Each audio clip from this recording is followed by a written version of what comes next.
കോട്ടയത്തെ മെഡിക്കൽ കോളേജിലെ ബിന്ദുവിന്റെ മരണത്തിന്റെ ഉത്തരവാദിത്വം ഏറ്റെടുത്ത് ആരോഗ്യവകുപ്പ് മന്ത്രി വീണ ജോർജ് രാജിവെക്കണമെന്ന് UDFും BJPയും ആവശ്യപ്പെട്ടു. സംഭവത്തിൽ ജുഡീഷ്യൽ അന്വേഷണം വേണമെന്ന് കോട്ടയം MLA തിരുവഞ്ചൂർ രാധാകൃഷ്ണൻ പറഞ്ഞു. സംഭവത്തിൽ പ്രതിപക്ഷ സംഘടനകളുടെ നേതൃത്വത്തിൽ വലിയ പ്രതിഷേധം തുടരുകയാണ്. കോട്ടയം മെഡിക്കൽ കോളേജ് ആശുപത്രിയിലെ അപകടം ഒരു ജീവൻ കവർന്നതോടെ ആരോഗ്യവകുപ്പിനെതിരെ നിലപാട് കടുപ്പിക്കുകയാണ് പ്രതിപക്ഷം. ആരോഗ്യമന്ത്രി വീണ ജോർജിന്റെ രാജി ആവശ്യപ്പെട്ട് പ്രതിപക്ഷ നേതാവ് VD സതീശൻ. സത്യത്തിൽ ആ മരണത്തിന്റെ ഉത്തരവാദിത്വം അവർ ഏറ്റെടുക്കേണ്ടതാണ്. സത്യത്തിൽ അവർ രാജിവെച്ച് ഇറങ്ങിപ്പോകുന്നതാണ് ഭംഗി.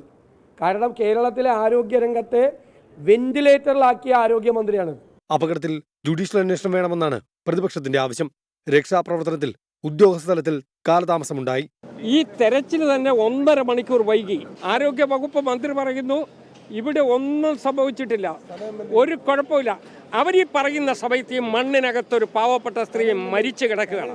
കോട്ടയം മെഡിക്കൽ കോളേജ് ആശുപത്രിയിലെ 2ാം വാർഡിലും 6ാം വാർഡിലും ബലക്ഷയമുണ്ടെന്ന ആശങ്കയാണ് രോഗികൾക്കും കൂട്ടിരിപ്പുകാർക്കും. നടന്ന ബിൽഡിങ്ങിന്റെ തൊട്ടപ്പുറത്തെ ബിൽഡിങ്ങിൽ ഞങ്ങൾ ബാത്റൂമിൽ കയറാൻ ചെന്നപ്പോഴത്തേക്ക് അത് മൊത്തം ഇങ്ങനെ താഴത്തോട്ട് വീഴത്തക്ക രീതിയിൽ ഫുള്ളായിട്ട് ഇങ്ങനെ വെള്ളം ഒലിച്ച് നിൽക്കുക. അപ്പം അതിനും ഭയങ്കരമായിട്ട് ബലക്ഷയം ഇപ്പം ഉണ്ട്. ആരോഗ്യവകുപ്പിന്റെ അനാസ്ഥയ്ക്കെതിരെ പ്രതിപക്ഷ യുവജന സംഘടനകൾ കോട്ടയം മെഡിക്കൽ കോളേജിലേക്ക് മാർച്ച് നടത്തി.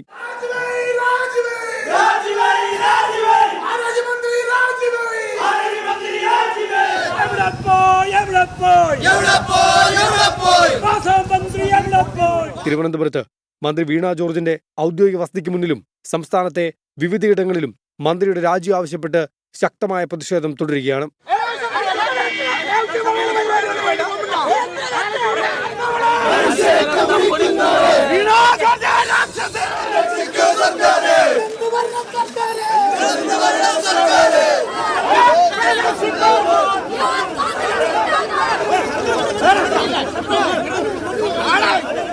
് 24 തിരുവനന്തപുരം.